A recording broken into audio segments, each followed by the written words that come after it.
Now, the political turmoil at 10 Downing Street in London has attracted global and local reactions, demanding stability in one of the most important economies in Europe.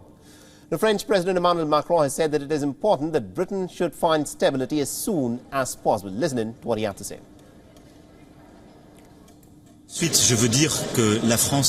I want to say that France, as a friend of the British people, wants stability before all. And in the current context, a context of war, of tensions over energy and the wider crisis, it is important for Britain to regain political stability. And that's all I want. On a personal level, I'm always sad to see a colleague go. And what I want to say is I would like stability to return as soon as possible. The Irish Prime Minister Michael Martin has urged the United Kingdom to appoint a Prime Minister as soon as possible.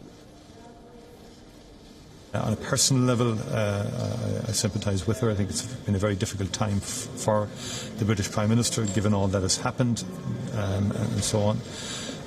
And then, therefore, I think what's important as Britain's nearest neighbour, we have a significant economic and relationship and many other relationships with the United Kingdom. I think stability is very important, and we would like to see the UK system within its capacity to be in a position to have a successor selected as quickly as possible.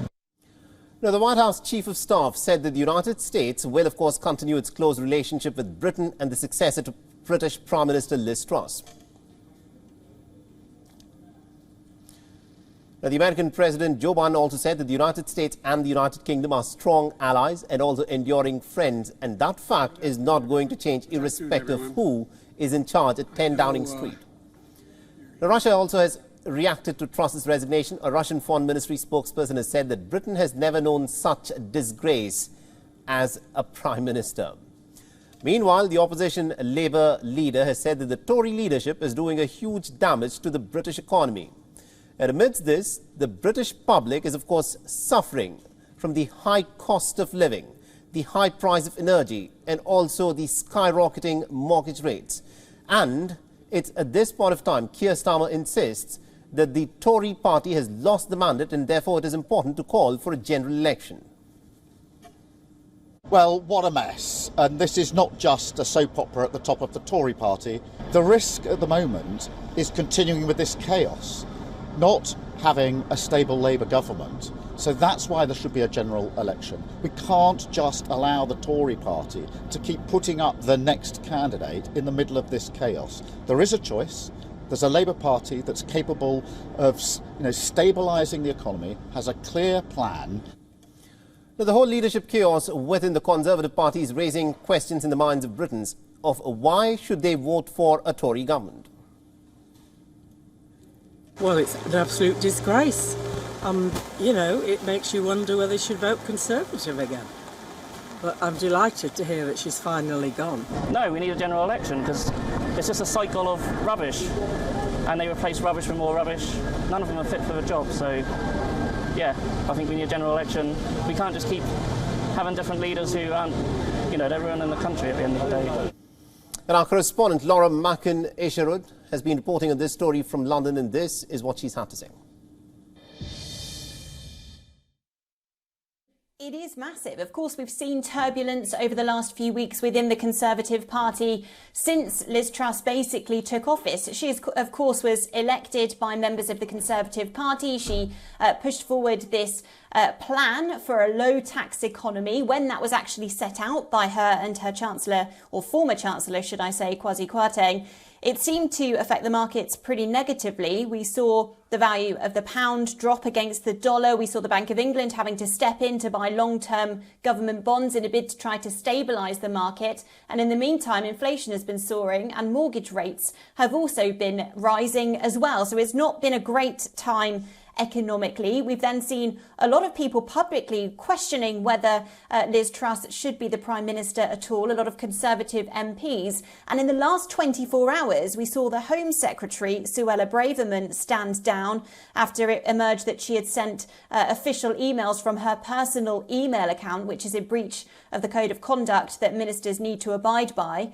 And then we heard last night that in Parliament there were accusations that the Conservative Party were manhandling or bullying MPs in order to try to get them to vote in the way that the party wanted them to. Now, the Conservative Party have denied that has happened. However, an investigation is underway now from the Speaker of the House of Commons, Sir Lindsay Hoyle, to try to establish what the facts were around that incident or proceedings last night.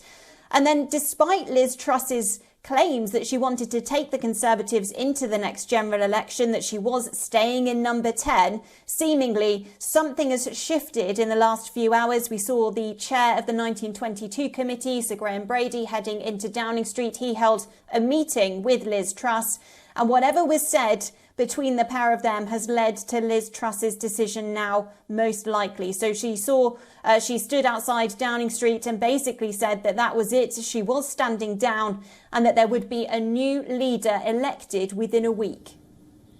Laura Mackin issued their reporting for us from London, and I also earlier spoke with Dr. Nigel Fletcher, who's a political historian at the King's College London, and this is what he had to say about this very unprecedented moment in British politics.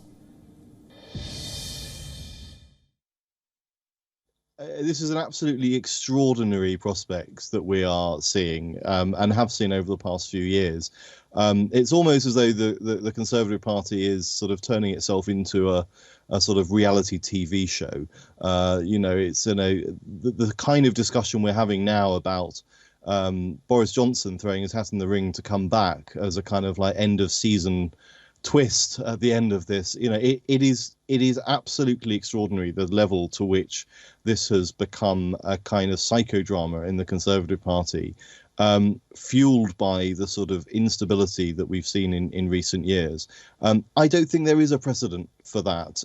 History, we're always asked as historians, what is the precedent for this? Is there a previous? History doesn't repeat itself, but we are used to there being certain bits of it that kind of rhyme. And so there are examples of, for example, the ERM crisis in 1992 of Black Wednesday, where the Conservatives lost their economic credibility. We're used to that, to referring to that. There's Suez. There's all these other moments of crisis that we can say what we're seeing is similar to that.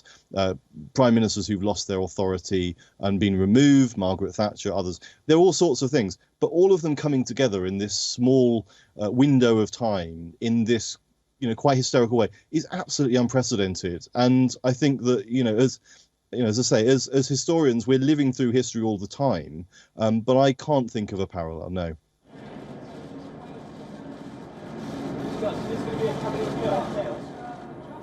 WION is now available in your country. Download the app now and get all the news on the move.